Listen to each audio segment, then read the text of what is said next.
So what we are doing here is we are again trying to do the marking for the coffee plants. Yesterday we did one area on the other side. That's typically what we did was we only marked one straight line, 8 feet in between, and then we started drawing line after line. One of the challenges that we faced yesterday was the end points were not aligned. So each new line when we are drawing, we are struggling with the end point, and that way the complete 8x8 grid was distorted most of the times. So based on what we learned yesterday, today we started doing first we draw the square using the 4 pillars that we post on the corners. We measure the sides. It may not be square, it can be rectangle also depending on the land. In this case we are trying to do a rectangle. We ensure as opposite sides are of same distance so that it becomes a perfect rectangle. And we try to ensure that the sides are roughly 90 degrees. We don't have any scales or any measuring equipments. Either are measuring equipment. And once that is done, then we go ahead and do 8x8 grid using a marking stick that you see Rahul carrying. So that will be used to draw that 8x8 grid one after another. So essentially that way what has happened is we were able to save a lot of time. What we did yesterday in the whole day with 4 or 5 people, we were able to accomplish that already in the first half by just 3 people. So, well, we started a little early today. Having said that, even then we could see there's a lot of time saving because of the grid, the square or rectangle plot that we first do, and then we are able to mark more accurately. Most important is your grids are very accurate. The margin for error is very less, and it's very fast. So that's what we are trying to do now. So we have posted the 2 pillars that side, and there's one on this side. We just need to ensure it's accurate.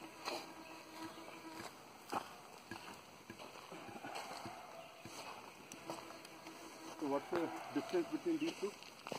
50, 48. So this is 48 feet. So essentially we'll have 48 on this side as well. So we need to measure. Rahul, can we measure this first? We'll tie the rope later. Rectangle. The size was 72, right? 72, yeah. 72. 72. So that's our 72 by 48 is our rectangle size. So we're going to measure this side and ensure that the measurements are right on this side also.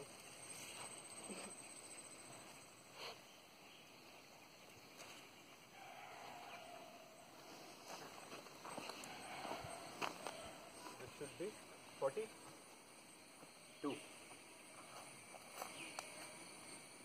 Slight correction here. So as you can see, now we have a 4 pillar posted for our corners.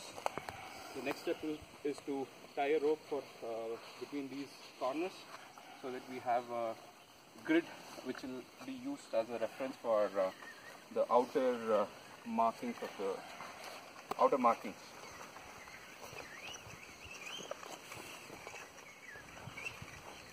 So yeah, there's been great learning in last one day, and I'm very hopeful that we can complete the other unmarked area also today before we leave from here.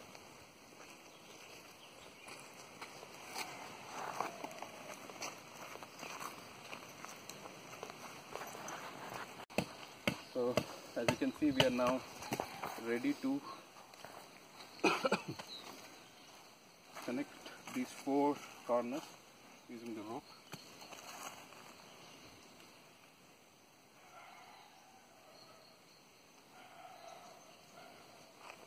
So with respect of your actual plot size, as you can see, the corners are not accurately straight. So it's really difficult if you follow those boundaries to come up with your markings, which we tried doing yesterday, and it wasn't very successful.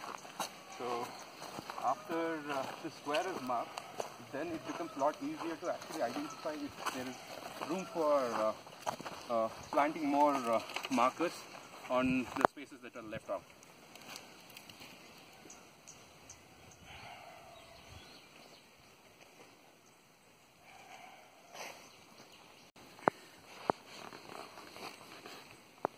how do you find this experience?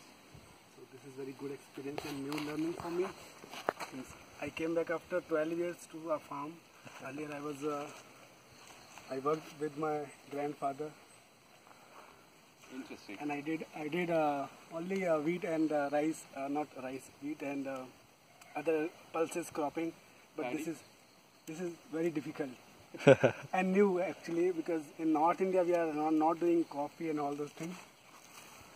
It's a new learning for me.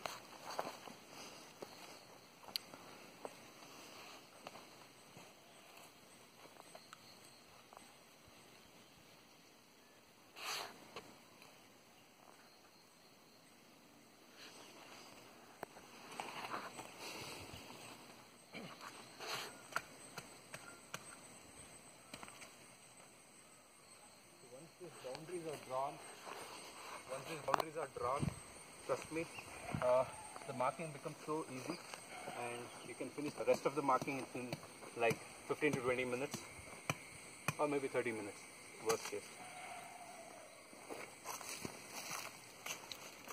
And you don't have the confusion each time when you are doing a marking. Are you aligned with the other grids? Is it accurate? And especially the corner, the first and last markings in a row is what creates a lot of problem based on what we saw yesterday. And this thing completely solves that issue. So you don't have that problem of identifying where to start your line and where to end it. So this line, this rope will guide you to actually do your marking easily. Probably when we start marking the other areas, you will see that it becomes a lot easier with what we are trying to do here.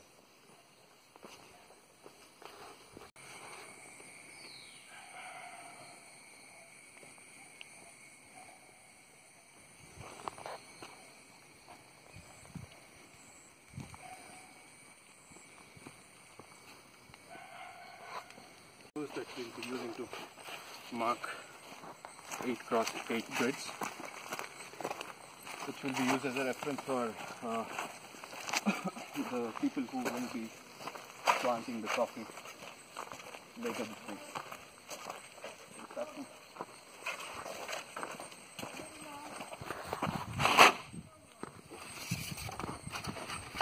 These bamboo have very sharp edges, so you have to be careful with the sharp edges.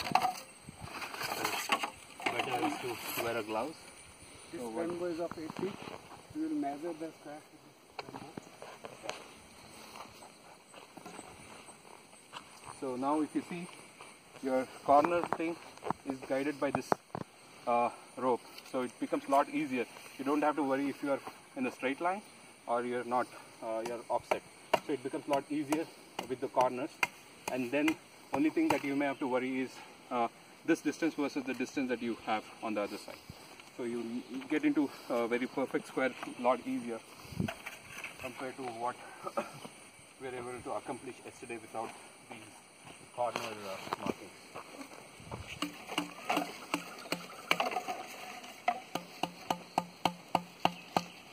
So since it's raining, just we want to ensure we dig little deep so that it doesn't fall off overnight when it rains heavily here.